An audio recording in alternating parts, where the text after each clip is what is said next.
of Women Voters Troy area is happy to welcome you to this Candidates Forum. I am Karen Fabian, the Voter Service Chairperson for the League and tonight's moderator. This forum affords you the opportunity to meet the candidates running for Troy Mayor and City Council. Their names will appear on the November 5th ballot, along with one ballot proposal for Oakland Community College. You will be asked to vote for one candidate for a 4-year term as mayor and for 3 candidates who are seeking a 4-year term on City Council. As many of you know, the League of Women Voters is a national, nonpartisan organization which welcomes all persons of voting age as members. The League of Women Voters does not support or oppose any candidate or political party. It does take action in public interest on particular issues, but only after careful study and consideration by members. The League emphasizes the importance of individuals working together to achieve good government responsive to the needs of all persons. The governing body in Troy is the City Council, made up of 7 members: the mayor, mayor pro tem, and council. Members are represented through equal voting powers and dictate policy to management through resolution. The duties of the council include appointing administrative personnel, transacting city business, managing the city's financial operations, appointing members of the boards, protecting the welfare of the citizens and its inhabitants, and providing community leadership. Tonight, we are dividing the forum into 2 parts. The forum will begin with the candidates for City Council. Then we will take a short break and the audience questions will be presented to our 2 candidates for mayor.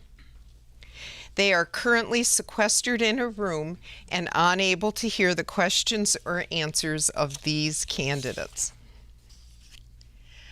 The City Council candidates are Edna Abraham, Daniel Agawas, Ali Apahidian, Teresa Brooks, Ann Erickson Galt, and Sunil Shivaraman.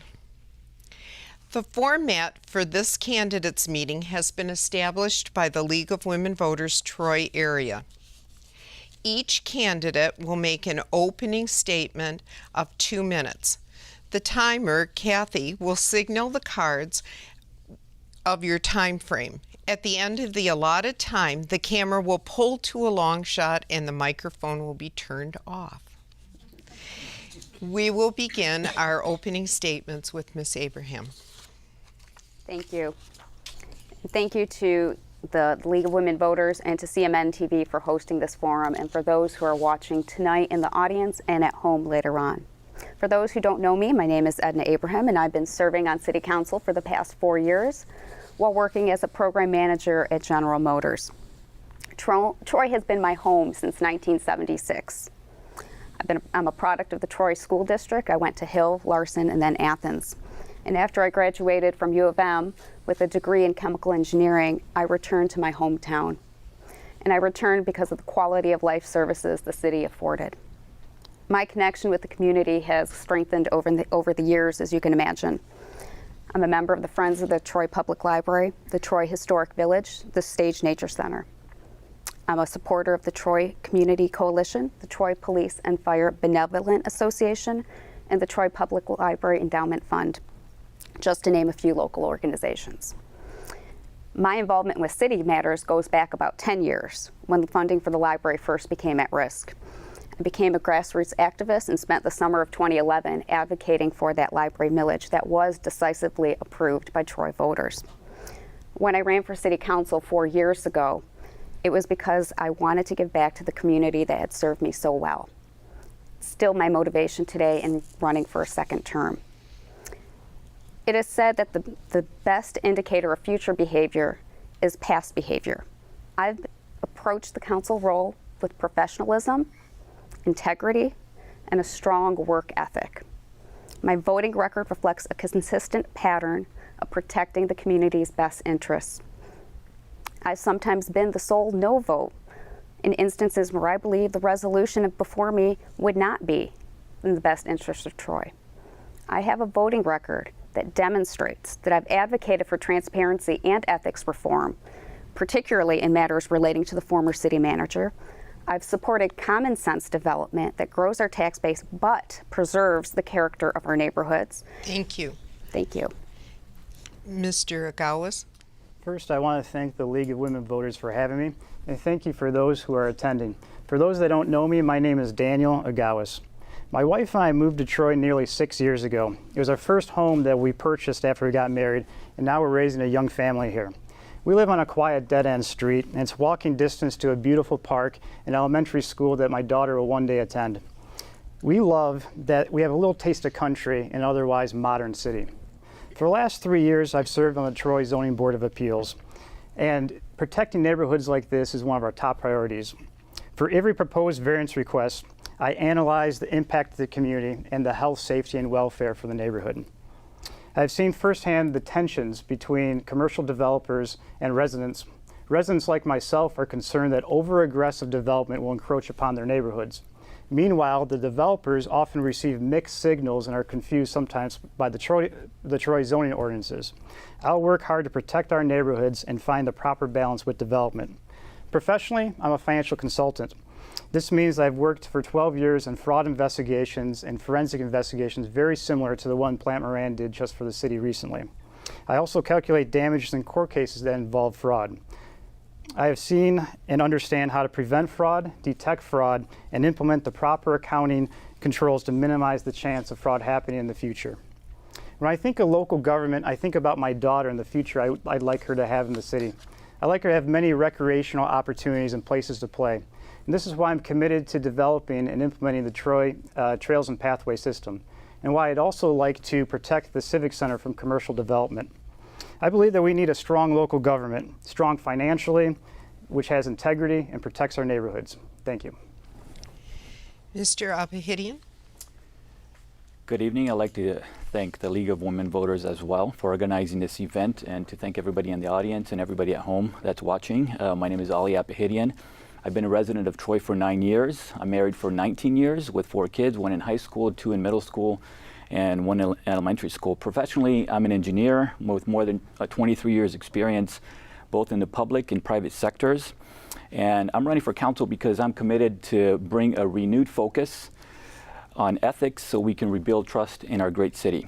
I'm committed to serving with absolute integrity and transparency. I believe we can move forward in an honest, healthy, and respectful way.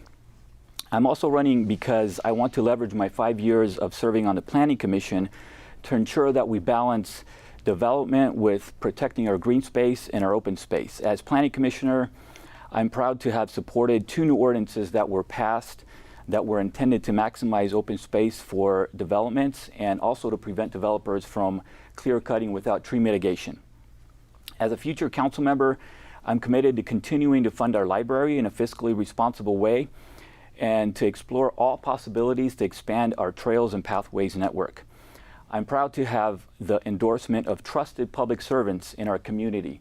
Current council members, my fellow planning commissioners, former Troy school board members, former Oakland County commissioner, local business people, and many others who trust in my ability to serve our community with professionalism and integrity. I respectfully ask for your vote on November 5th. Thank you. Ms. Brooks? I would like to thank the League of Women Voters for hosting this wonderful forum. My name is Teresa Brooks. I am the wife of a very supportive husband, the mother of 3 amazing daughters. I am a physician and a small business owner. I completed my undergraduate degree at the University of Michigan, went to medical school at Michigan State, and did my residency at Mayo Clinic. I am here tonight because I started paying attention. I have always performed my civic duties by voting, but in recent years, I really started paying attention to what was happening at all levels of government. And it's no secret that we've had our own problems right here in Troy. And when I started paying attention, I got frustrated. but I decided I wanted to channel that in a productive way. So I got involved at a grassroots level. And when this position became available, I was asked by members of my community to consider running. At first, I was hesitant because it's not easy putting yourself out there. However, with the support of my husband, I decided, why not me? Why not people like me? If we don't get involved, how do things change? How do things get better? People have asked me how I do this with children. And my response is, I'm doing this for my children. I would not be taking this step to run for city council if I did not know that I bring a unique and valuable voice to the table. As a physician, I am held to the highest moral and ethical values, and I carry this with me in everything that I do. As a mother, I chose to move to Troy because of the wonderful parks, recreational facilities, and public schools. As a small business owner, I know how to work with the team and balance a budget. My patients trust me with their lives, and I'm asking you to trust me with your vote this November 5th. Ms. Galt. Thank you to the League of Women Voters for hosting this event, and to the public who are watching because you care about Troy. I'm Ann Erickson Galt, and I'm running for Troy City Council because I understand what makes this city special and why people want to live here. We want a safe, comfortable community to raise our children, to work, to play, to grow old. We want to protect our green space and our cherished institutions, such as the library and our parks. And we want a city council that we can trust. As an attorney, a small business owner, a community activist, a wife, a mother, and a 15-year resident of Troy, I have the knowledge, skills, and experience necessary to protect our way of life. That's why I served on my Homeowners Association board for 14 years, so I can protect my corner of Troy. And I'm going to take that same devotion for protecting our way of life to my service on City Council. It was my legal background that first inspired me to become involved in Troy. In 2016, I witnessed members of our City Council try to brush under the rug the wrongdoing of our former city manager. As one who lives by a code of professional ethics, I couldn't stand by and watch our city be led by people who do not believe in transparency and accountability. So I filed a FOIA request to release the secret report, and as a result, we now have ethical, competent city management. But it shouldn't have to come to that. The residents of Troy deserve leadership that doesn't have to be pushed into doing the right thing. As your city council member, I will bring ethical standards the same ethical standards that guide my professional service will guide my service on council. As an attorney, I'm a listener, I'm an advocate, and a problem solver, which are exactly the skills we need for council. We need council members we can trust who are listening to us, and that's why I ask you to vote for me, Ann Erickson Galt, for Troy City Council. Mr. Shivaraman. First of all, thank you to the League of Women's Voters for holding this event, and thank you to the citizens of Troy who are here and at home watching us. Hello, I am Sunil Shivaraman. I'm one among you. I've been living in Troy for more than 16 years, and I'm here with, I'm a husband. I'm married with 2 kids who are going through a wonderful public school systems. I'm an engineer by profession, and I've been at Ford Motor Company for the last 24 years. One thing I want to tell each and every one of you is I'm one among you. I'm the independent voice of Troy. And my promise to you right now, right here, is to provide you a clean, efficient, and transparent government. Now, I've been working, or rather volunteering quite a lot for the city of Troy. I sit on the traffic committee. I've been there for 3 years. I sit on the financial ideas team, been there for 3 years. I'm helping youth through the Troy Youth Assistance. I'm also a history buff, so I'm a trustee of the Historical Village. Those are some of my volunteer activities that I do. Now, let me cut to the chase, tell you what my top 3 goals are. 1, change the tone at the top. I've got 24 years of professional experience being a people leader at Ford Motor Company. I want to ensure the actions that were recommended by the forensic report will be acted on, and there will be sustainable efforts put in so that this does not happen again. Number 2, I coined a term called green development. Development is needed for every city. It brings in money, it lowers our taxes. But what we really need to do is, before development, we cannot eliminate green space. We cannot do that, and we cannot not listen to the people in the neighborhoods. And there's something called this population density that should be considered too. Last but least, we all pay taxes. We need to ensure that we get proper city services based on our taxes. And the most important thing is we need to make Troy affordable to all the people who are coming into our community, especially our senior citizens. Help me, help you. Thank you. Candidates will be answering written questions submitted by the audience. Questions submitted are pertinent to the issues facing the current situation and the future direction of our community. Members of the League screen the question for duplication and appropriateness. All candidates will be given 1 minute to respond. I reserve the right to close discussion of one question and go on to the next. May I remind the audience that there will be no comments from the floor while the candidates are answering their questions. You will have an opportunity to speak to the candidates following this meeting. We'll now begin the question and answer period. Our first question is, Troy's library millage is expiring in June of 2021. What would be your position on how to move forward at that point? Mr. Agawas. One thing I've noticed over the years in Troy, if there's one thing you don't touch, it's our public library. And going back 8 years or so, I noticed both sides were passionate about preserving the library and keeping it open as long as possible. There's two different theories. You could either fund it through a millage or fund it out of a general operating fund. Right now we have the millage. It's been going on for 8 years. It's about to expire in 2021. Even with that millage, it's projected, the library fund is projected to go near zero by 2022. So something needs to be done in order to maintain the funding, if not increase the funding a little bit. I'm open to both ways because I love the library. I know the path of least resistance is likely the millage, but I want to be pragmatic and find the best way to fund it possible. Mr. Apahidian. Having 4 kids in the Troy Public School System and having the library in our city as an asset, it's something that we value and we prize, as so do so many families in our city. So that's one of the things that what I'm proposing to do is in 2021, once that millage expires, I think we need to have a conversation with the community. We need to go out there and listen and see what the community wants to do. Just as Mr. Agawa said, we have a couple options on the table. We have a very strong and robust surplus in our city, and one of the options is to actually tap into that fund if there would be a millage proposed, and if it doesn't pass, I think that one of the options actually is to tap into that fund and fund the library. Either way, I think the library is something that is an asset to our community. It provides a service that is irreplaceable, and I think we need to continue to fund that library in a responsible way. Ms. Brooks. As a mother of school-age children, this is personal for me. I know many families that use this incredible resource, including my own. Some of my favorite memories have been in the libraries with my children at story time.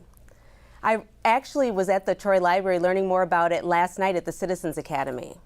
Our public library does so much to help our residents. It has incredible resources, including resources that help people with learning disabilities and cognitive impairments. It provides career and job resources and also allows residents to access electronic materials. It is an area where people of all ages gather. If the millage renewal fails, the library may be forced to reduce or even eliminate all of these resources.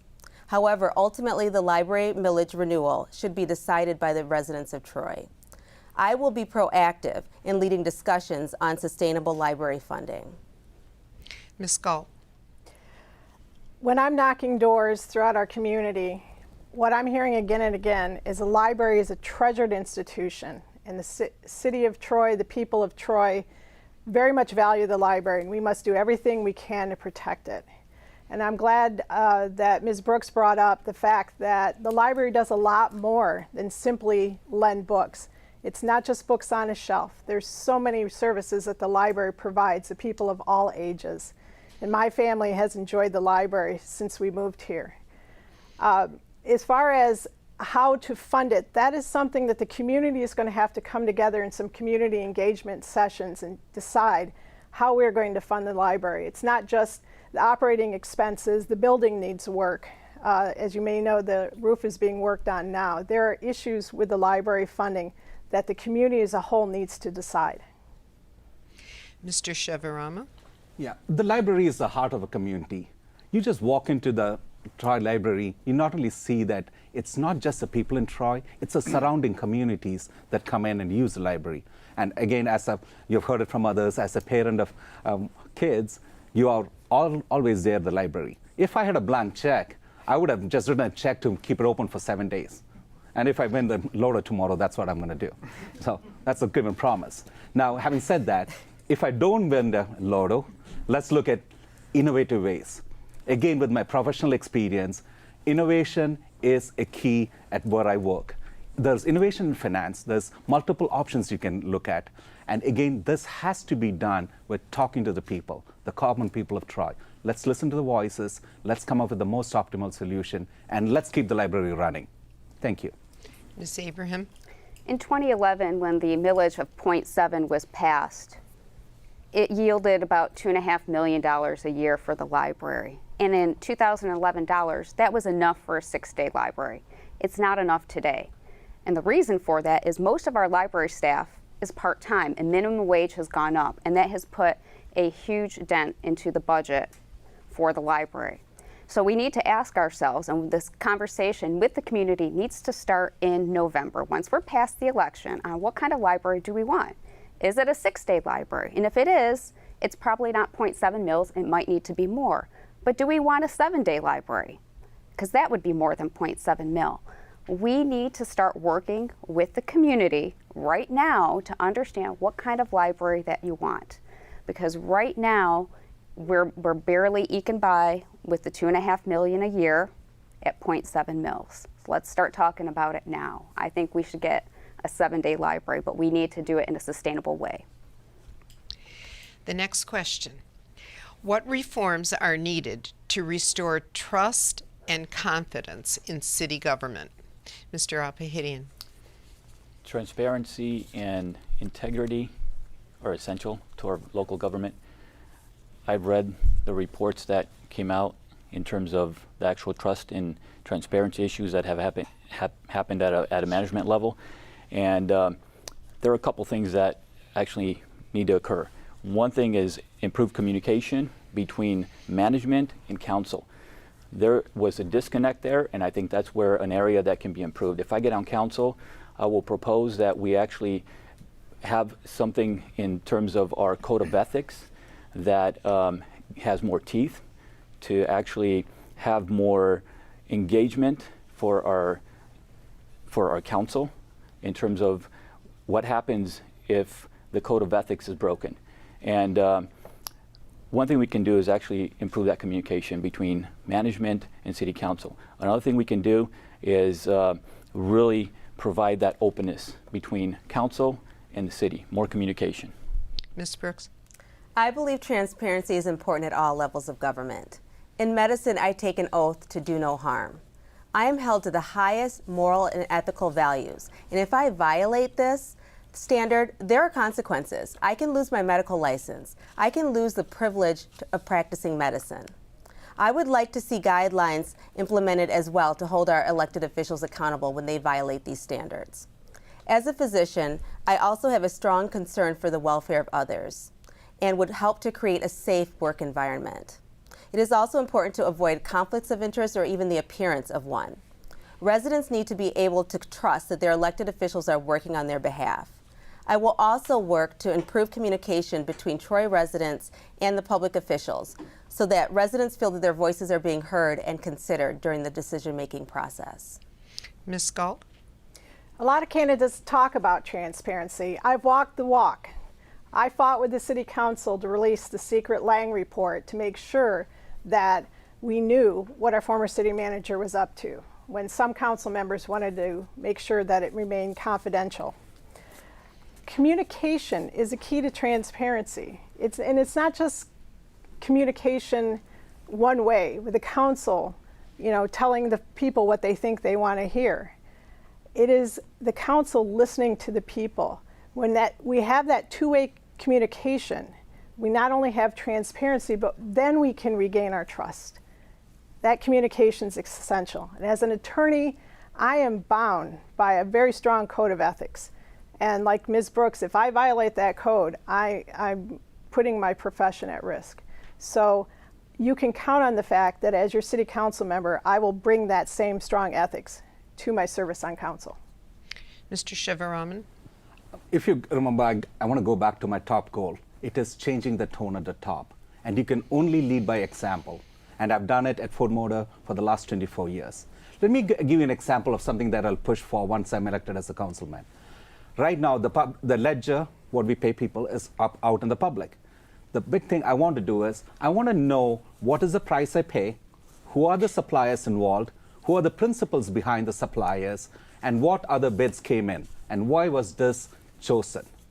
That is an open question, and of course there are some parts of it that cannot be put out in the public, which can be redacted, but that's one thing I want to do.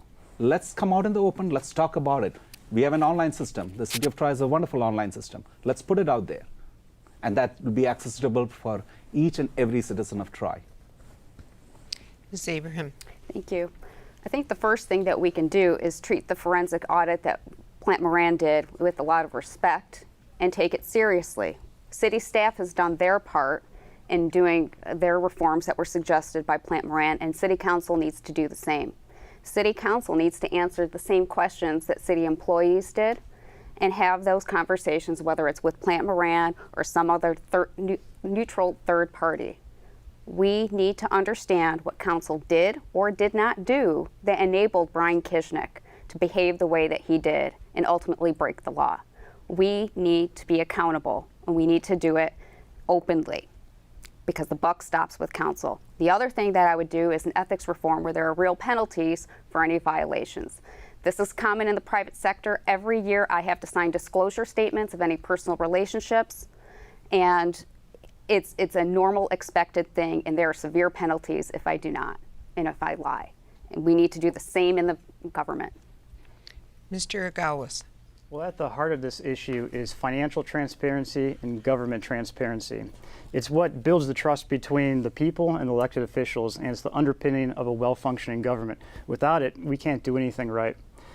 My accounting background, doing forensic investigations, the most definable way to have real reform is to follow through with the Plant Moran report. We put a lot of money, taxpayer dollars, into doing that. It's a third-party, respected accounting firm. They gave 17 specific recommendations to how to tighten up accounting internal controls, how to improve whistleblower situations, and just general weaknesses within the city.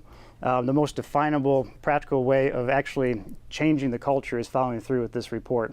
There's certain accounting principles related to petty cash, expense reimbursements, emergency funds, reporting, local meal reimbursements. There's many ways that if followed through with, it will automatically improve the culture of our community. Troy City Council are all nonpartisan positions. What does that mean to you? Ms. Brooks? Thank you. When I treat my patients, I do not ask them who they voted for. I treat all of my patients with dignity and respect. Being nonpartisan means representing the people of Troy. It means valuing someone else's opinion regardless of their party affiliation. Local issues are nonpartisan, and good solutions are also nonpartisan. I am not coming with an agenda. This position is bigger than me. What attracted me to City Council is the fact that it is nonpartisan. I am integrated into my community and doing what's best for my community. There are 85,000 people who live here in the city of Troy. Everyone on the stage is one of only 6 people who decided this year to step up and represent our city. It's not easy to do that, and I respect each and every one of them. If I have the privilege of being elected to City Council, I will wholeheartedly work with everyone on this stage, regardless of their political ideology. Ms. Galt? What nonpartisan means is it means representing everyone in the city of Troy. It means putting aside my personal opinions and the opinions of the other people on council, getting together and getting things done to represent the city of Troy on the kitchen table issues that matter to all of us, that don't have a partisan angle. It means things like transparency, which is not a partisan issue. Accountability, not a partisan issue. These things are things that we can work together on as a council to make sure that the City of Troy residents are properly represented and that we rebuild the trust that has been lost. Mr. Shivaraman. My position is this is very simple. Look at the facts, evaluate the options, build a win-win solution. This is our home. Troy is our home. This is where I'm raising my family. And I want to make the right decision for everybody. So nothing comes in front of that. Nothing, absolutely nothing. Nothing about any political views, nothing about where you're from or any of that. Look at the facts, look at what the people want, listen to the people. Go find out what people really want. That's what knocking on doors does for us. So, and that's what my promise is. Thank you. Ms. Abraham. There are no matters that come before council that are partisan. Snow plowing is not partisan. Road repair is not partisan. Passing balanced budgets, not partisan. The business of city council is to listen to our neighbors and do the best thing for them. There is no reason for city council to become partisan. It's one of the best things about how efficiently we run. It's because we are not getting into partisan fights. And frankly, the fact that I've been able to get above the fray partisan-wise is why I have both strong Republicans and strong Democrats supporting me in this race. So I feel very strongly that the council should continue to remain nonpartisan in behaviors and by ordinance. Mr. Agawas. So when I've been out door knocking, one of the most common questions asked to me is, okay, are you Republican or Democrat? And I say, hold on, it's a nonpartisan seat. They're like, no, really, are you Republican or Democrat? And so I have to explain that this is a nonpartisan race, and what nonpartisan means to me is we work for you, the entire city, regardless of political affiliation. It's more about being independently minded and trying to assess the facts and matters that come across and doing what's best for the city and not playing sides. I know that sometimes things can become politicized, but it's trying to maintain that level of independence and trying to stay pure and honorable with an issue and what's good on behalf of the community. Mr. Epihidian. What I believe nonpartisan really is representing all, listening to all, and making the best decisions that are in the interest of our community as a whole. As a planning commissioner for 5 years, I did that every single meeting. For the last 5 years, every 2 weeks we have a meeting. The projects that come before us to evaluate, to vote on, are completely nonpartisan. Every single project, everything that came before us, we have to evaluate in terms of what's the best interest of the community, how does it fit in the community, how does it impact the community. Absolutely nonpartisan issue. I will take that experience and I can apply it immediately to decisions and everything that comes up on council, and I understand that because I actually have done it for the past 5 years on the Planning Commission. Those two questions were one of about 7 or 8 that dealt with transparency and nonpartisanship, but we're going to change topics. What is your position about the plans for the Troy Civic Center property? Ms. Galt. I think the citizenry have made clear that they don't want to see commercial development in our civic center. So for all intents and purposes, that plan that was put forward a couple years ago is dead on arrival. It's not going to happen. However, this is an issue for the residents to decide. If the residents want to develop the property in some respect, in some form, I've heard proposals from people when I'm talking to them at their doors about maybe presenting more recreational opportunities at the Civic Center. Then that's what we should do. We should be doing what the people want done with the people's property. So before there is any development, any significant changes to the Civic Center property, we need to get the community involved and have their input on what needs to happen. And that's what the council should do. It should listen to the community. Mr. Shivaraman. So if you remember, I was one of the people who actually supported the amendment for the Troy Civic Center, Save the Civic Center. Unfortunately, that failed. But what I learned from that is that had gone too much. And the lesson I learned from that is it was too restrictive or too prohibitive. And that's where it needed to be open. A, the Troy Civic Center needs some updates that need to be done, but B, it does not mean we get rid of the green space around it. And we definitely don't want privatization of our public property, because that is built on our city taxes. That's built out of our money. That's it. Ms. Abraham. Thank you.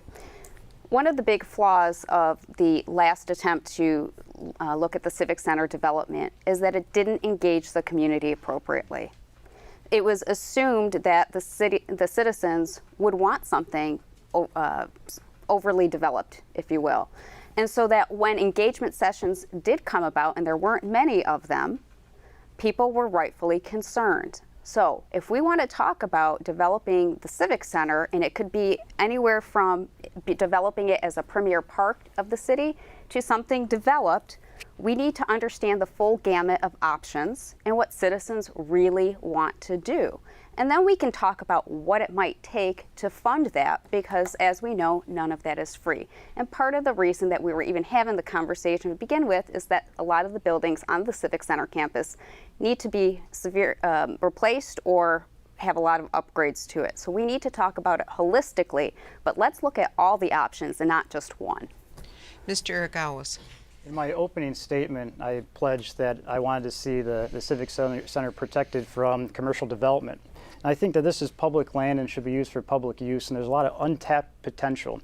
I think Ms. Abraham was right, is that we went out of order a couple years ago. We assumed we knew what the community wanted, and we issued an architectural design that had a bunch of mixed-use development and condo and retail and some other civic services, and the people rejected it by and large. I think the way to go forward is, again, with community involvement. And I'm not saying this has to be the direction we go, but perhaps a good comparable could be Sterling Heights.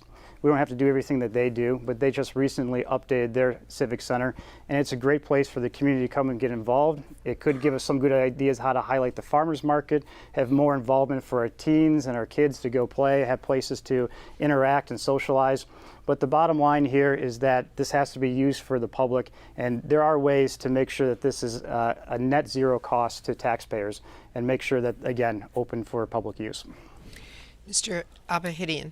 So a couple years ago, when we had a planning consultant that came to the city and actually put together an assessment and evaluation, they came up with the Civic Center property, 100 acres, being one of the most valuable properties that exists in the state of Michigan. But what happened a couple years ago was that we actually put the cart before the horse. The study was done, and the study was presented to the residents of Troy and said, what do you think about this? And I think what we need to do is actually the other way around. We need to have more community engagement. We need to have input from the residents of Troy to really listen and to hear what do the residents want out of that 100 acres. Just because it's valuable real estate doesn't mean we have to actually develop it boundary to boundary everywhere and make modifications to it that residents don't actually want. So what we need to do is have that community engagement and really have, there are parts of that property that are today are underutilized, and that's just a reality. So we can go in there and make an assessment of every single area of that entire 100 acres and see what can be done to maximize its potential. Thank you. Ms. Brooks. Just recently, when I was canvassing, I had a long discussion with a resident about this very issue. He has lived in the city for decades and has expressed concern about the importance of protecting this property. The Civic Center area is incredibly important to the city of Troy. I agree with Ms. Erickson-Galt. This property belongs to the city, which means it belongs to the people of Troy. Many residents do view this property as parkland. With that being said, I do believe that any major development that is proposed in this area does deserve a vote by the residents of Troy. They deserve to have input as to what happens to this valuable piece of land. Tension was high around the McClure proposed development. What is your position about the master plan in Troy? Mr. Shivaraman. So McClure is something that is very close to my heart. I've actually stood with the residents 2.5 years ago when this whole project initiative came up. I've come to the City Council, I've come to the Planning Commission with the citizens who live in McClure and Alpine and in the Muir Neighborhood Gardens. And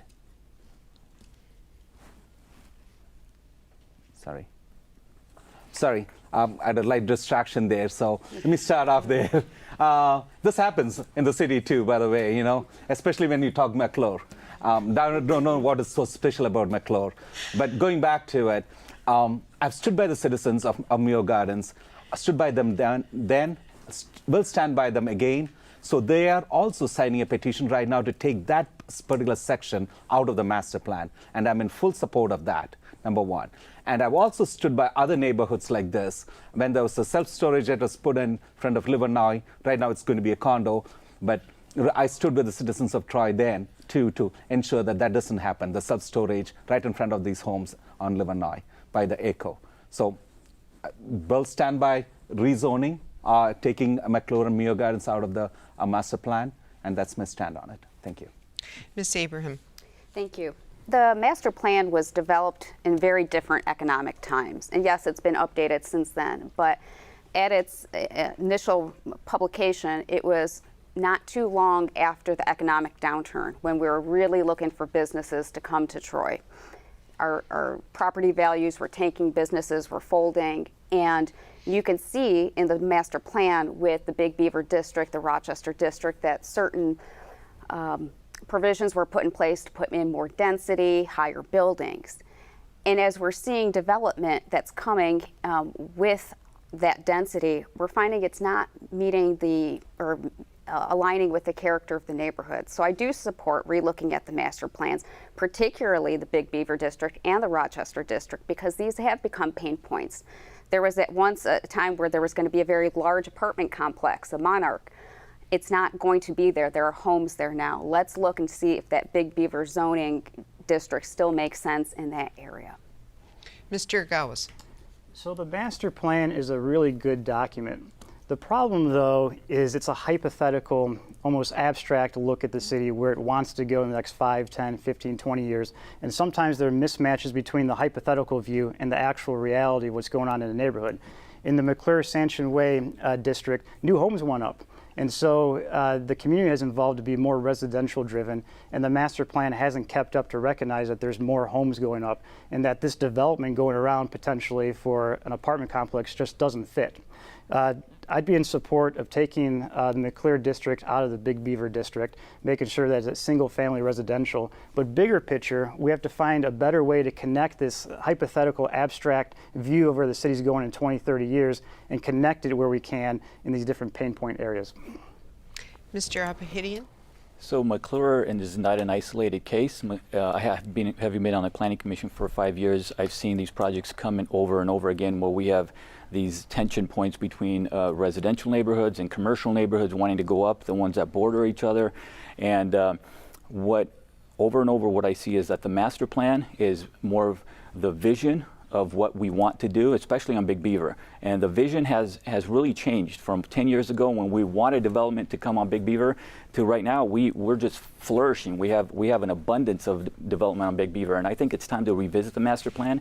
And one thing that I propose, if I get on City Council, is make a priority to actually revisit that master plan and make changes to where we eliminate some of the gray areas. There are gray areas in the zoning ordinance and in the master plan that send mixed messages to developers and to residents as well in terms of what's permitted or in terms of what the vision is or how far we can move the boundary of that master plan, especially along the Big Beaver corridor. And what I'm proposing is that we work that master plan and make some changes to make improvements to that and communicate that better. Ms. Brooks. I have personally spent many times, well, a few times actually, in the Alpine McClure district. I have talked to residents in the area, and myself and other people on the stage have also attended the Muir Gardens community meeting as well. And residents who live in this neighborhood are very clear about what they want and what they think brings value to their neighborhood. The master plan serves as a guideline to planning and development. However, there are many other factors that we need to consider, including safety issues and whether or not developments fit the character of the neighborhood. I do believe that we should revisit the master plan. And when revisiting it, we need to have input from our residents, and especially those who live in areas that are close to these proposed projects. It is my belief that we can have development that makes sense for our city. Ms. Scald. When I'm knocking doors, the number one issue I hear and this isn't just in the McClure area, although it's been a very particular issue for them, is that people are very concerned about the level of overdevelopment in Troy. And those are the words they use. Troy is being developed at an alarming rate for most of our residents. So we need to be careful and make sure that when we're proposing and approving new developments, that they fit with the character of the existing communities that they're proposed for. So I agree with Ms. Abraham and Ms. Brooks that we should not only revisit the master plan, but we should keep in mind when we're approving these projects that there's safety issues, there's traffic issues. I live across from the Section 1 that's going to be developed very soon. And I don't believe for a minute that this is not going to be a traffic issue. So I completely agree with the people that are telling me that the rate of development is harmful to their neighborhoods. Have you taken any campaign contribution from developers that have active or recently active projects in the city? Do you believe candidates should refuse these contributions? Ms. Abraham. No, I have not taken any money from developers, and I will not. And the reason that I will not is because I am a sitting member of council. And every year I sign a code of ethics that requires me to not have even the appearance of any impropriety. And if I were to take money from a developer as a sitting council member, it could be perceived as a pre-commitment or a promise that I will do something for him or her, and I have to avoid that conflict of interest at all costs. So even though it makes fundraising a little bit harder, I feel very strongly about that. Mr. Agawas. The answer is yes. I have received contributions from 2 developers at a total of $550. The campaign finance reports will be out October 25th to verify that. But it's a tough question because these developers are also residents. They also live here in the city of Troy.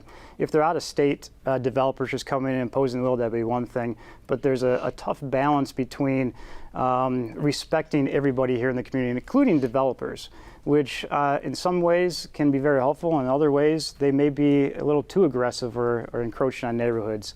But no, to answer the question, I have received $550. Mr. Apahidian.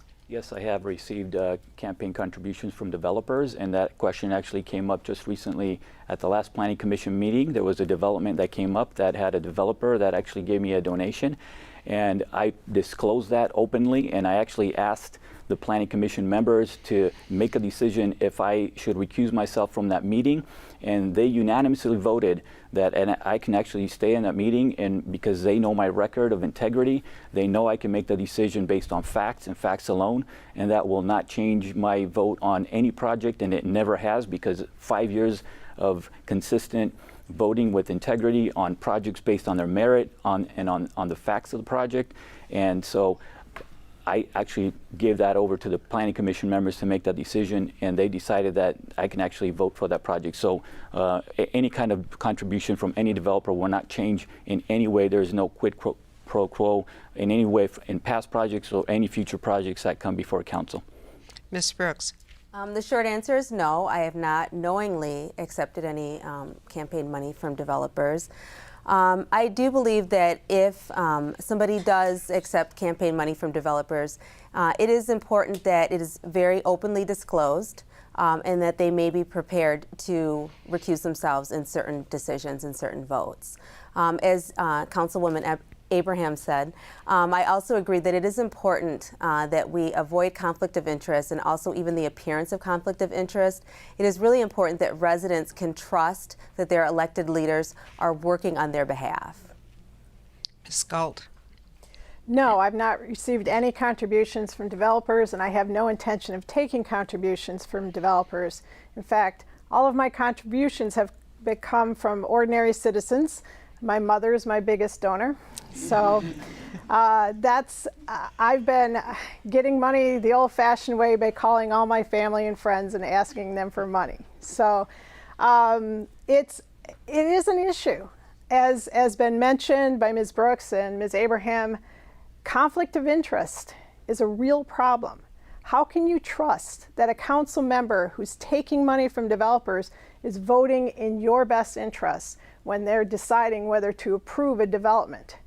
We need to focus on the real issue, which is what do the people of Troy want? And what do they want to see happen in their community? We should not be listening to special interests. Mr. Shivaraman. Now, I agree with Ann, my mom, on one thing. My largest contributor was my mother. So I agree. I had made a promise not to take money from anybody who's got bad intentions for the city of Troy. Yesterday, I had a fundraiser. I did receive a $100 contribution from a developer, which I plan to return. It came through PayPal. It didn't come directly to me, so I have to reject it in PayPal. And that's in full honesty. So, thank you. What will you do to support aging places for seniors in Troy? Mr. Agawas. That's a good question. And just recently in a city council meeting, cluster plan development. Cluster development was approved along Willow Grove, I believe, for 29 residential units, about 1,500 square feet. And sometimes cluster plans can be good ways to incentivize developers to kind of work with the community and what they need. For example, one of the biggest things I hear going around door knocking is that a lot of the elderly population want to downsize in something smaller, a ranch perhaps. In this particular example with the cluster development, there's a bonus density given so that he could preserve some of the wildlife, some of the natural resources of the land, and as a consequence too, build a lot of the homes that are targeted for downsizing, such as the ranches that our community needs. Mr. Apahidian. So during my 5 years on the Planning Commission, one of the things that we actually proposed and passed was the cluster ordinance, and that was when I was chairman. That was a couple years ago. And the intent of the cluster ordinance was actually to do specifically that, to provide housing that was missing in Troy, and that was for the aging in place and for the actual baby boomers and for the millennials. And so we actually put that together to incentivize the developments that were small enough in size and square footage that it was what the age in place population really wanted. And when that passed, the demand was tremendous. The developers actually immediately put forth projects, and these projects actually sell out a lot of times before they even start their models. So I actually put that together with other planning commissioners to really meet that need of the age in place population in Troy. Ms. Brooks. I am a physical medicine and rehabilitation doctor. People are living longer with better quality of life, and my job is to help them accomplish that goal. Most of my patients are above the age of 55, and I understand the needs of seniors. One of the needs of seniors is to maintain a healthy lifestyle. Services such as Medigo help seniors get to their doctor's appointments. It also helps them to get to other places and maintain their ability to be active in the community. However, I was recently speaking at an independent living facility and heard that, there are still some issues with the public transportation system that maybe need to be addressed. I am also, seniors also live on fixed incomes, many of them, and I will be a responsible steward to their hard-earned tax dollars. Seniors are an incredibly important and valuable community, people in our community. And their issues really do need to be addressed. Ms. Galt. I was talking with a neighbor recently while I was out knocking doors, and she expressed to me her very grave concern that she had physical issues due to her age. Her husband had Alzheimer's, and she was at her wit's end of how she was going to get things done. So in some cases, what our seniors just need to know is that help is available and where that help is available. And the city could do a better job of letting seniors know what's available. I agree with Ms. Brooks that transportation is a huge issue. There are some resources, SMART and Medigo, but they have their limitations. And one of the things I pledged to do after I become a member of City Council is to hold a transportation town hall and to make sure that the senior issues are regarding transportation are addressed. And then finally, I would just say a lot of senior issues are the same issues everyone else has. And so if we're taking care of everyone, we're taking care of seniors. Mr. Shivarama. this is one thing that I'm living with because I've got with me my 84-year-old mom, who of course is a senior citizen, right, of Troy. And just to get her from one place to the other, transportation is a big peril right now because me and my wife, we are working. So getting her from one point to other, just for doctor's appointments and things like that. We use SMART and other facilities, but that has to be improved on. The other important thing is for senior citizens is to have affordable housing in the city of Troy. So if you looked at my first top 3 goals, the third one was to make sure that we use our hard-earned money in taxes in the right way and we make housing affordable. And yes, the city is moving in the right direction, but there can be much more that can be done in terms of providing affordable housing to senior citizens. So that's me. Ms. Abraham. Thank you. It's not what I will do for seniors, it's what I'm doing now and will continue to do. Just in this last budget cycle, we allocated more funds for the Troy Ride program, formerly known as Medigo, because we were hearing that Medigo had to turn down people with appointments because there just weren't enough buses. There wasn't enough transportation. We made the decision to reallocate funds from the Troy Trolley, which wasn't doing so well, and allocate it to Medigo where we knew that there was a need, and I'm committed to expanding that based on those needs. I do think we can partner better with local groups like the Friends of the Troy Seniors so that things like the Home Chores program, which will help seniors or those with disabilities take care of things around the house. I think we have some opportunities of partnering at the grassroots level with seniors. And certainly, cluster development, I'm always a proponent of those smaller ranch houses, so I will always look at those projects very carefully. Thank you. Our question and answer period for the candidates for Troy City Council has come to a close. I'd like to thank all of the candidates for their participation in the forum tonight. And I would also like to ask that our audience just stay in their seats. We're going to do a very quick change and we will then begin the candidates forum for the mayoral candidates. Thank you very much.